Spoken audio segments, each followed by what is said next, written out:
வங்கக்கடலில் உருவானது குறைந்த காற்றழுத்த தாழ்வு பகுதி. வடமேற்கு திசை நோக்கி நகரும் என வானிலை ஆய்வு மையம் கணிப்பு.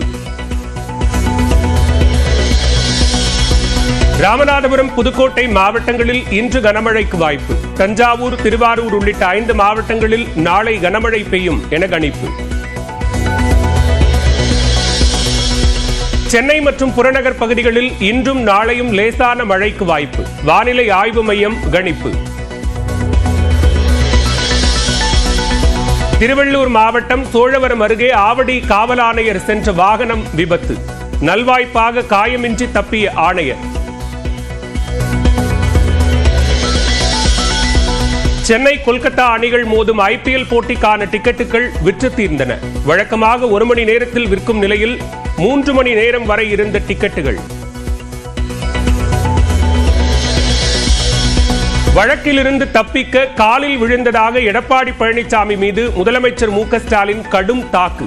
நொந்து போன அதிமுக தொண்டர்கள்தான் தியாகிகள் என தியாகி யார் என்ற கேள்விக்கு பதிலடி. நொந்து போய் நூல்ஸாக மாறி இருக்கக்கூடிய அதிமுக தொண்டர்கள் தான் இன்றைக்கு தியாகிகளாக இருக்கிறார்கள். முதலமைச்சர் பதவி வாங்குவதற்காக யாருடைய காலிலே விழுந்து அந்த அம்மையார் ஏமாற்றிட்டு போனார், அவர்தான் இன்றைக்கு தியாகியாக இருக்கிறார். ஆக தியாகிகள் என்று எழுதி வந்ததற்காக இந்த விளக்கத்தை நான் தந்திருக்கிறேன் தவிர வேற அல்ல என்பதையும் அவைக்கு தெரிவித்துக் கொள்கிறேன். டாஸ்மாக் விவகாரம் குறித்து பேச சட்டப்பேரவையில் அனுமதி மறுப்பதாக எடப்பாடி பழனிசாமி புகார். வேறு நீதிமன்றத்திற்கு வழக்கை மாற்ற கோருவதால் அரசின் தவறு நிரூபணம் என்றும் பேட்டி. இந்த அமலாக்கத்துறை சம்பந்தமான வழக்கை தமிழ்நாட்டில் இருக்கின்ற உயர்நீதிமன்றம் நடத்தக்கூடாது, அதற்கு பதிலாக வேறு மாநிலத்திற்கு உயர்நீதிமன்றம் நடத்த வேண்டும் என்று இன்னைக்கு மென்ஷன் செய்திருக்கு. அதைத்தான் நாங்கள் கேட்கின்றோம். அப்படின்னா அந்த அரசாங்கம் தவறு செய்கின்றது நிரூபணமாக இருக்குது. பதாகைகளுடன் அமளியில் ஈடுபட்ட 13 அதிமுக எம்எல்ஏக்கள் இன்று ஒரு நாள் சஸ்பெண்ட். சபாநாயகர் அப்பாவு உத்தரவு. அதிமுகவினர் வெளியேறிய நிலையில் அவையில் இருந்து கேள்வி எழுப்பிய செங்கோட்டையன் பதில் பெற்ற பின்னர் வெளியேறிய போதும் EPS உடன் செய்தியாளர் சந்திப்பில் பங்கேற்காமல் எம்எல்ஏ அறைக்கு சென்றார். நிர்மலா சீதாராமனை செங்கோட்டையன் சந்தித்தது குறித்து செய்தியாளர்கள் கேள்வி. இது பெரிய விஷயமா என எடப்பாடி பழனிசாமி பதில். சார் இதுக்கு அதுக்கு என்ன விடுங்க சார், இதை சந்திக்கிறது ஒரு பெரிய விஷயமா பத்திரிகையில் ஊடகத்தான் காட்டுறீங்க. வேற வழி இல்ல. இது ஏதாவது பேசி அதிமுகவை எப்பொழுது பார்த்தாலும் குறை சொல்லுகின்ற போக்கை விட்டுவிட்டு இப்படிப்பட்ட ஆக்கப்பூர்வமான மக்களுக்கு ஆக்கப்பூர்வமான நன்மை கிடைக்கின்ற பிரச்சனை நான் சொல்றோம். அதை போல் நாட்டு மக்கள் எடுத்து சொல்லுங்க. டிஐஜி வருண்குமார் தொடர்ந்த அவதூறு வழக்கில் சீமான் இன்று மாலை 5 மணிக்குள் ஆஜராக உத்தரவு. மீறினால் பிடிவாரண்ட் பிறப்பிக்கப்படும் என திருச்சி நீதிமன்றம் எச்சரிக்கை.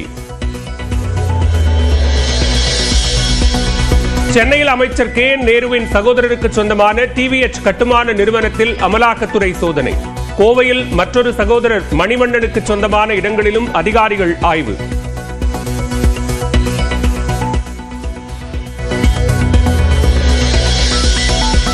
திருச்சியில் அமைச்சர் KN நேருவின் வீட்டில் அமலாக்கத்துறை சோதனை. மகனும் MP-யுமான அருண் நேரு TVH நிறுவனத்தில் பங்குதாரராக உள்ளதால் அதிகாரிகள் ஆய்வு. சிவாஜியின் அன்னை இல்லத்தின் மீது எந்த உரிமையும் இல்லை என அவரது மகன் ராம்குமார் உயர்நீதிமன்றத்தில் தகவல். எதிர்காலத்தில் உரிமை கோர மாட்டேன் என பிரமாண பத்திரம் தாக்கல் செய்ய உயர்நீதிமன்றம் ஆணை.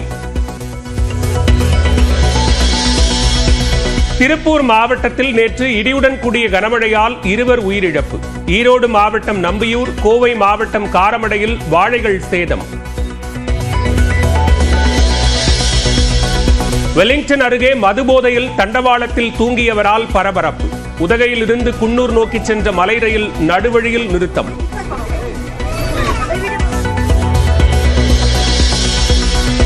ஆந்திர மாநிலம் குண்டூரில் நாய் கடித்து குதறிய சிறுவன் உயிரிழப்பு. மருத்துவமனையில் அனுமதிக்கப்பட்ட போதும் சிகிச்சை பலனின்றி மரணம்.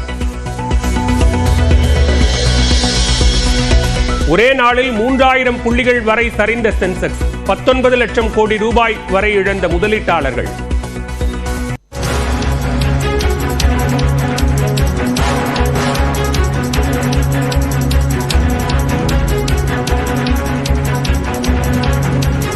தற்போதைய அண்மை செய்தியை பார்த்துக் கொண்டிருக்கிறோம். மத்திய அரசின் வக்ஃப் சட்ட திருத்தத்திற்கு எதிராக திமுக சார்பில் உச்சநீதிமன்றத்தில் வழக்கு தொடரப்பட்டிருக்கிறது.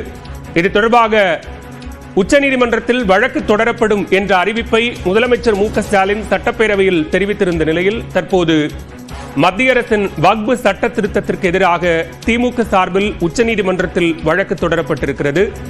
ஏற்கனவே காங்கிரஸ், IUML, ஆம் ஆத்மி உள்ளிட்ட பல்வேறு தரப்பிலிருந்தும் வக்ஃப் சட்ட திருத்தத்திற்கு எதிராக உச்சநீதிமன்றத்தில் வழக்கு தொடரப்பட்டிருக்கக்கூடிய நிலையில் திமுக சார்பிலும் தற்போது வழக்கு தொடரப்பட்டிருக்கிறது. கூடுதல் விவரங்களோடு இணைகிறார் டெல்லி செய்தியாளர் சுசித்ரா. விவரங்கள். வக்ஃப் வாரிய திருத்த சட்டத்திற்கு எதிராக தற்பொழுது திமுக சார்பில் மனு தாக்கல் செய்யப்பட்டுள்ளது. மக்களவை கூட ஆராசா இந்த மனுவை தாக்கல் செய்துள்ளார். மிக முக்கியமாக வக்ஃப் வாரிய திருத்த சட்டம் முஸ்லிம்களினுடைய உரிமையை பறிக்கும் வகையில் உள்ளது. அரசியலமைப்பு வழங்கியுள்ள அடிப்படை உரிமையை மீறும் வகையிலும் அதற்கு எதிராகவும் உள்ள இந்த சட்டத்தை ரத்து செய்ய வேண்டும் என்ற ஒரு கோரிக்கை வலியுறுத்தி இந்த மனுவை திமுக சார்பாக ராசா தாக்கல் செய்துள்ளது மிக முக்கியமாக பார்க்கப்படுகிறது. ஏற்கனவே இந்திய யூனியன் முஸ்லீம் லீக் கட்சியினுடைய சார்பாக இன்று காலை இந்த வக்ஃப் வாரிய திருத்தம் தொடர்பான மனுவை விரைந்து விசாரிக்க வேண்டும் என்ற ஒரு கோரிக்கையும் முன்வைக்கப்பட்டுள்ள நிலையில் தற்போது திமுகவின் சார்பாகவும் முன்வைக்கப்பட்டுள்ளது. தற்பொழுது தொடர்ச்சியாக பல்வேறு மனுக்கள் இந்த வக்ஃப் வாரிய திருத்தத்திற்கு எதிராக உச்சநீதிமன்றத்தில் தாக்கலாகியுள்ள வரும் நிலையில் ஏற்கனவே காங்கிரஸ், அசாதுதீன் ஓவைசி, ஆம் ஆத்மி கட்சி, இந்திய யூனியன் முஸ்லீம் லீக் உள்ளிட்ட பல்வேறு கட்சிகள் சார்பாகவும் மனுக்களானது தாக்கல் செய்யப்பட்டுள்ளது. அது மட்டுமல்லாமல் பல்வேறு முஸ்லீம் அமைப்புகள் சார்பாகவும் தனியார் NGOக்கள் சார்பாகவும் இந்த வக்ஃப் வாரிய திருத்தத்தை ரத்து செய்ய வேண்டும் என்ற ஒரு கோரிக்கையை வலியுறுத்தி சுமார் 9 மனுக்கள் தற்பொழுது வரையிலும் உச்சநீதிமன்றத்தில் தாக்கல் செய்யப்பட்டுள்ள நிலையில் இந்த மனுக்கள் மீதான விசாரணையை விரைவாக உச்சநீதிமன்றம் எடுக்கும் என்றும் எதிர்பார்க்கப்படுகிறது. பாலவேல், விவரங்களுக்கு நன்றி சுசித்ரா. மதுரையில் நடந்த மாநாட்டில் CPM கட்சியின் தேசிய பொதுச் செயலாளராக கேரளாவைச் சேர்ந்த MA பேபி தேர்வாகியிருக்கிறார். அக்கட்சியின் கேரள முகமாக கருதப்படும் பேபியின் அரசியல் பயணம் குறித்து இப்பொழுது பார்க்கலாம். மார்க்சிஸ்ட் கம்யூனிஸ்ட் கட்சியின் தேசிய பொதுச் செயலாளர் சீதாராம் யெச்சூரி கடந்த ஆண்டு செப்டம்பர் மாதம் உடல்நலக் குறைவு காரணமாக காலமானார். இதனையடுத்து அக்கட்சியின் தற்காலிக ஒருங்கிணைப்பாளராக பிரகாஷ் காரத் நியமிக்கப்பட்டார். தொடர்ந்து மதுரையில் நடந்த கட்சி மாநாட்டில் கேரளாவைச் சேர்ந்த MA பேபி CPM கட்சியின் புதிய தேசிய பொதுச் செயலாளராக தேர்வு செய்யப்பட்டார். மேற்கு வங்கத்தைச் சேர்ந்த கட்சி நிர்வாகிகள் சிலர் அசோக் தவாலேவை தேர்வு செய்ய முன்மொழிந்த நிலையில் பொலிட் பீரோ உறுப்பினர்கள் அதிகமானோரின் ஆதரவுடன் தேர்வு செய்யப்பட்டுள்ளார் MA பேபி. 70 வயதான மரியம் அலெக்சாண்டர் பேபி கேரளாவின் கொல்லம் மாவட்டத்தில் பிறந்தவர். பள்ளி காலத்திலேயே அரசியல் ஆர்வம் கொண்டவராக இருந்த பேபி கேரள மாணவர் சங்கத்தில் உறுப்பினராக இருந்தார். பின்னர் அந்த அமைப்பு இந்திய மாணவர் சங்கமாக மாற்றப்பட்ட நிலையில் அதன் தலைவராகவும் செயல்பட்டார். தொடர்ந்து CPM கட்சியின் இளைஞர்கள் பிரிவான இந்திய ஜனநாயக வாலிபர் சங்கத்தின் தலைவராக தேர்வானார். எமர்ஜென்சி காலகட்டத்தில் போராட்டம் நடத்தி சிறைக்கும் சென்றார். 1986ஆம் ஆண்டு 32 வயதில் மாநிலங்களவை உறுப்பினராக பேபி தேர்வு செய்யப்பட்டார்.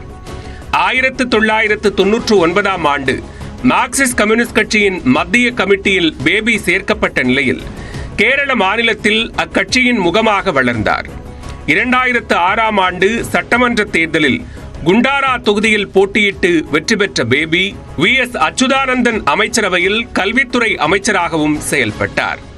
தன்னை ஆத்திகவாதி என அறிவித்துக் கொண்ட பேபி அமைச்சராக இருந்தபோது கடவுள் மறுப்பு கொள்கை குறித்து பள்ளி புத்தகத்தில் சேர்த்ததால் சர்ச்சை ஏற்பட்டது.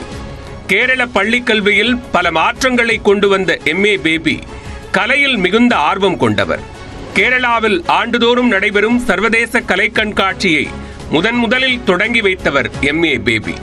2011ஆம் ஆண்டு தனது தொகுதியிலேயே மீண்டும் வெற்றி பெற்ற MA பேபி 2014ஆம் ஆண்டு கொல்லம் நாடாளுமன்ற தொகுதியில் போட்டியிட்டு காங்கிரஸ் வேட்பாளரிடம் தோல்வியை சந்தித்தார். மார்க்சிஸ்ட் கம்யூனிஸ்ட் கட்சியின் தேசிய பொதுச் செயலாளராக கேரளாவைச் சேர்ந்த நம்பூதிரிபாத் இருந்தபோது தேசிய அளவில் கட்சிப் பணிகளில் அதிகம் ஈடுபட்டார் பேபி. நம்பூதிரிபாட்டுக்கு பிறகு கேரளாவில் இருந்து தேசிய பொதுச் செயலாளராக தேர்வாகியுள்ள இரண்டாவது நபரான எம்ஏ பேபி அந்த பதவியை பெற்ற முதல் சிறுபான்மை சமூகத்தைச் சேர்ந்தவர் ஆவார். மார்க்சிஸ்ட் கம்யூனிஸ்ட் கட்சி பலத்துடன் இருக்கும் மாநிலங்களான கேரளா, மேற்கு வங்கத்தில் அடுத்த ஆண்டு தேர்தல் நடைபெற உள்ளது. கேரளாவில் மார்க்சிஸ்ட் கம்யூனிஸ்ட் கட்சியில் உட்கட்சி பூசல் நிலவுவதாக கூறப்படும் நிலையில் தேசிய அளவில் தலைவர்களை ஒன்றிணைப்பது, கூட்டணி உள்ளிட்டவை பேபிக்கு சவாலாக இருக்கும் என்று கூறப்படுகிறது.